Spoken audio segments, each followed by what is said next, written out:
নমস্কার, আমি Srija. Kishanji red salute, এটা নাকি লেখা রয়েছে যাদবপুরের ভিতরে, এরকমই বলছেন মুখ্যমন্ত্রী শুভেন্দু অধিকারী। যদিও আমি সাম্প্রতিককালে যাদবপুরে যাইনি, এটা সত্যি কথা, কিন্তু আগে যতবার গেছি আমি কোনোদিন কিষাণজি রেড স্যালিউট লেখা রয়েছে যাদবপুরের কোনো দেওয়ালে এরকম দেখিনি। হতেই পারে আমার হয়তো কোনোভাবে হয়তো আমার নজর এড়িয়ে গেছে, কিন্তু এটা দেখতে পেয়েছেন শুভেন্দু অধিকারী এবং সেই অনুযায়ী উনি বলছেন যে কিষাণজি রেড স্যালিউট এটা যদি লেখা থাকে যাদবপুরের দেওয়ালে তাহলে সেটা প্রচণ্ডভাবে একটা দেশবিরোধী কাজ এবং এটার তীব্র প্রতিবাদ জানাচ্ছেন উনি, এবং সেটার প্রতিবাদেই বন্দে মাতারম গাওয়া হবে যাদবপুরের ভিতরে, এরকম একটা কর্মসূচি নেওয়া হয়েছে শুভেন্দু অধিকারীর বা মুখ্যমন্ত্রীর তরফ থেকে। তো এখন বিষয়টা হচ্ছে, আমরা যদি একটুখানি কিষাণজির অতীত ইতিহাসটা দেখি তাহলে আমার যেটুকু মনে পড়ছে সেটা হচ্ছে সালটা 2011-র শুরুর দিকে। তো তখনও এ রাজ্যের মুখ্যমন্ত্রী বুদ্ধদেব ভট্টাচার্য। তো সেই সময় আমি আমার একেবারে ব্যক্তিগত অভিজ্ঞতা থেকে বলছি, সেই সময় আমি এনি বাংলা নামে একটা চ্যানেলে চাকরি করতাম। তো সেই চ্যানেলে কিষাণজি ফোন করতো, বেশিরভাগ সময়ই রাতের দিকটায় ফোন করতো আর কি। এবং ফোন করে তখন আমি অনেক ছোট আর কি, মানে জুনিয়র আর কি। তো যারা সিনিয়র ছিলেন সাংবাদিক তারা ফোন রিসিভ করতেন এবং তাদেরকে কিষাণজি বিভিন্ন কথা বলতেন এবং তার সঙ্গে এটাও বলতেন যে উনি মমতাকে মুখ্যমন্ত্রী দেখতে চান। অন্ততপক্ষে সপ্তাহে 2-3 দিন ফোন তো উনি করতেনই এবং বিভিন্ন খবর দিতেন এবং তার সঙ্গে এটাও বলতেন প্রতিবারই যে উনি মমতাকে মুখ্যমন্ত্রী দেখতে চান। তো আমি 2011 সালের ঘটনার কথা বলছি, একেবারে সত্যি আমার ব্যক্তিগত জীবনের অভিজ্ঞতার কথা। তো আমার ভিডিও যদি কোনো এনি বাংলার পুরনো সাংবাদিক কর্মী কেউ দেখে থাকেন তারা নিশ্চয়ই এই ঘটনাটার কথা জানবেন, তারা রিলেট করতে পারবেন, বা আপনাদের যদি পরিচিত কেউ থাকে তাকে জিজ্ঞেস করবেন, তার নিশ্চয়ই মনে থাকবে। খুব বেশি দিন তো না, মাত্র 15 বছর আগের কথা। এবার এই ঘটনাটা বলার সঙ্গে সঙ্গেই যে প্রশ্নটা খুব স্বাভাবিকভাবেই চলে আসে সেটা হচ্ছে যে কিষাণজি কে, এবং হঠাৎ করে এই কিষাণজি কেনই বা মমতাকে মুখ্যমন্ত্রী দেখতে চাই কথাটা প্রতিদিন বলতেন। খুব স্বাভাবিক এই প্রশ্নটা মানুষের মনে আসা। তো এবার এই কিষাণজি নামটার সঙ্গে আমরা মোটামুটি এ রাজ্যের সব মানুষ পরিচিত।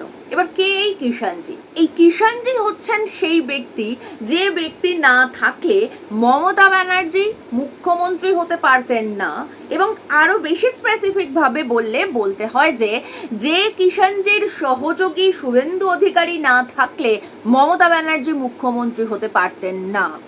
আসলে ওই 2007-এর পর থেকে আর কি, যখন একটা মমতা হাওয়া এ রাজ্যে মোটামুটি ভাবে উঠতে শুরু করেছে, তারপরেই মমতা ব্যানার্জি কিছু হুলিগানসদের জোগাড় করেছিলেন এবং সেই জোগাড় করে একটা কমিটি তৈরি করেন যেটার নাম দেন জনসাধারণের কমিটি।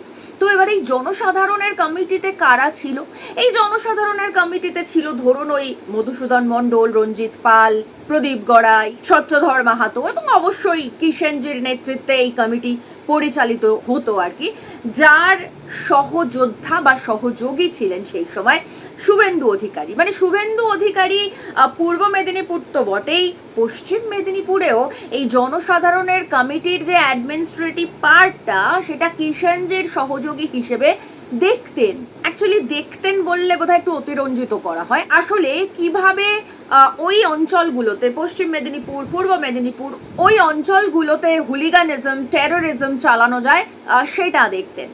এবার বিষয়টা হচ্ছে যে এই মুহূর্তে দাঁড়িয়ে শুভেন্দু অধিকারী বিরাট বড় হিন্দুত্ববাদী এবং তিনি হিন্দুত্ববাদী নেতা, এবং তিনি বলছেন যে যাদবপুরের ভিতরে কিষাণজি রেড স্যালিউট লেখা রয়েছে, এটা বামেরা লিখেছে। কিন্তু সমস্যা হচ্ছে যে উনি ইতিহাসটাকে তো অস্বীকার করতে পারবেন না, কারণ আমাদের মনে রয়েছে যে এই পূর্ব মেদিনীপুর পশ্চিম মেদিনীপুর মিলিয়ে এই জনসাধারণের কমিটি মানে মমতার তৈরি একদল গুন্ডা বাহিনী বা হুলিগানসদের নিয়ে তৈরি এই যে জনসাধারণের কমিটি, যেটা কিষাণজির নেতৃত্বে চলতো এবং যার সহযোগী ছিলেন এই শুভেন্দু অধিকারী, তারা অন্ততপক্ষে 250 থেকে 300 সিপিআইএম কর্মী খুন করেছেন 2-3 বছরের মধ্যে। এখন শুভেন্দু অধিকারী কিষাণজি রেড স্যালিউট দেখতে পাচ্ছেন এবং এমন একটা ভাব করছেন মনে হচ্ছে যেন কিষাণজি অস্পৃশ্য, কিন্তু আমরা তো ভুলিনি, আমরা যারা রাজনীতির খোঁজ খবর রাখি আমরা মনে রেখেছি যে শুভেন্দু অধিকারী কিভাবে কিষাণজির সহযোগী হিসেবে কাজ করে ওই পশ্চিম মেদিনীপুর, পূর্ব মেদিনীপুর, ওই অঞ্চল মানে মেদিনীপুর অঞ্চলে কিভাবে সিপিআইএম কর্মীদের খুন করিয়েছেন, কিভাবে ওখানে হুলিগানিজম চালিয়েছেন, কিভাবে ওখানে টেরোরিজম চালিয়েছেন। আর এই হুলিগানসের এই দল যদি না থাকতো তাহলে সিপিআইএম কে ওই মেদিনীপুর অঞ্চল থেকে সরানোর মতন দম মমতা ব্যানার্জির হতো না। অন্ততপক্ষে কোনো সুস্থ রাজনৈতিক পদ্ধতিতে মেদিনীপুর থেকে সিপিআইএম কে সরানোর মতন দম মমতা বা শুভেন্দু কারোর হতো না, যদি না এই কিষাণজি, এই ছত্রধর মাহাতোদের সাহায্য নিয়ে একটা টেররিজম, একটা সমান্তরাল প্রশাসনিক ব্যবস্থা মেদিনীপুর অঞ্চলে সেই সময় চালানো হতো।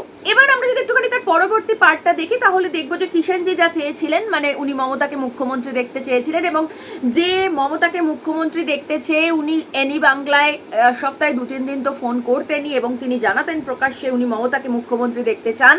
তো তারপর আমরা জানি বুদ্ধদেব ভট্টাচার্যের সরকার বা বামফ্রন্ট সরকার 34 বছরের, সেটা পড়ে গেল। তারপরে মমতা ব্যানার্জি মুখ্যমন্ত্রী হলেন 2011 সালে, এবং 2011 সালে মুখ্যমন্ত্রী হওয়ার পর, বলা ভালো মুখ্যমন্ত্রী হওয়ার পরেই কি করলেন, কিষাণজি খুন হয়ে গেলেন। মানে কিষাণজিকে আসলে মমতার দরকার ছিল মুখ্যমন্ত্রী হওয়া পর্যন্ত, তো মুখ্যমন্ত্রী হয়ে গেলেন, কিষাণজিকে আর প্রয়োজন নেই।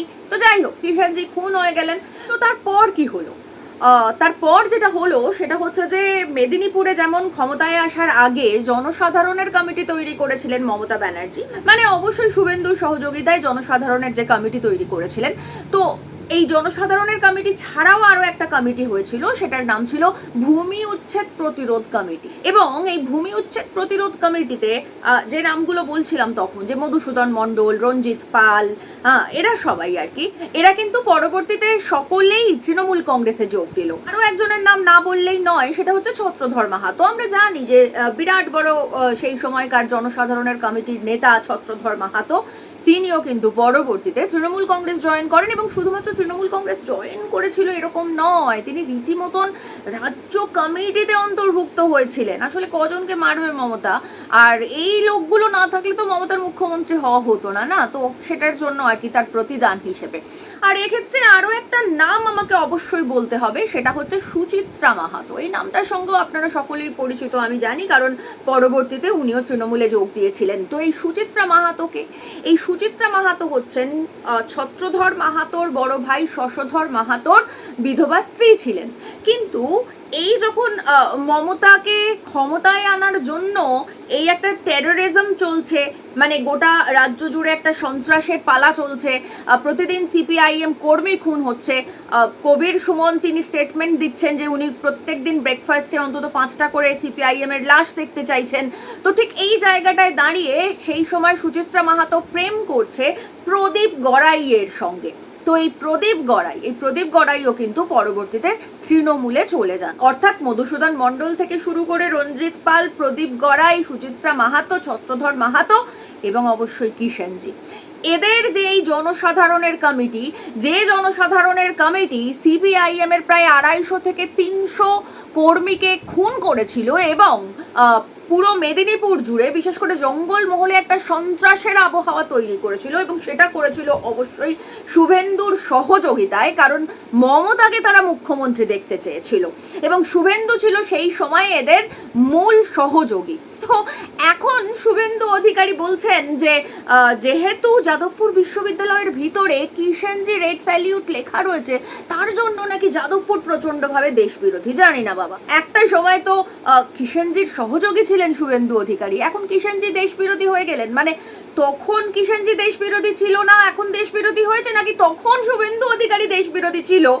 এখন হিন্দুত্ববাদী, জাতীয়তাবাদী, রাষ্ট্রবাদী, আরো কি কি সব বাদী ওরা যেন বলে, সেইটা হয়ে গেছে, আমার জানা নেই। কিন্তু ঘটনা হচ্ছে যে শুভেন্দুর এককালের প্রিয় সহযোগী কিষাণজিকে আজকে উনি দেশবিরোধী বলছেন, এবং একই সঙ্গে কোথাও গিয়ে উনি এই কিষাণজিকে বামেদের সঙ্গে মিলিয়ে দিতে চাইছেন, যে বামেদের 250-300 কর্মী খুন করেছে এই কিষাণজির নেতৃত্বাধীন জনসাধারণের কমিটি। সত্যি এইভাবে যে মানুষ বেইমানি করতে পারে, এইভাবে যে মানুষ নিজের সহযোগীকে ভুলে গিয়ে বা ভুলিয়ে দিতে চেয়ে অপরের ঘাড়ে বা অপর একটা রাজনৈতিক দলের ঘাড়ে জোর করে চাপিয়ে দিতে পারে, এটা আমরা শুভেন্দু অধিকারীকে না দেখলে বিশ্বাসই করতে পারতাম না।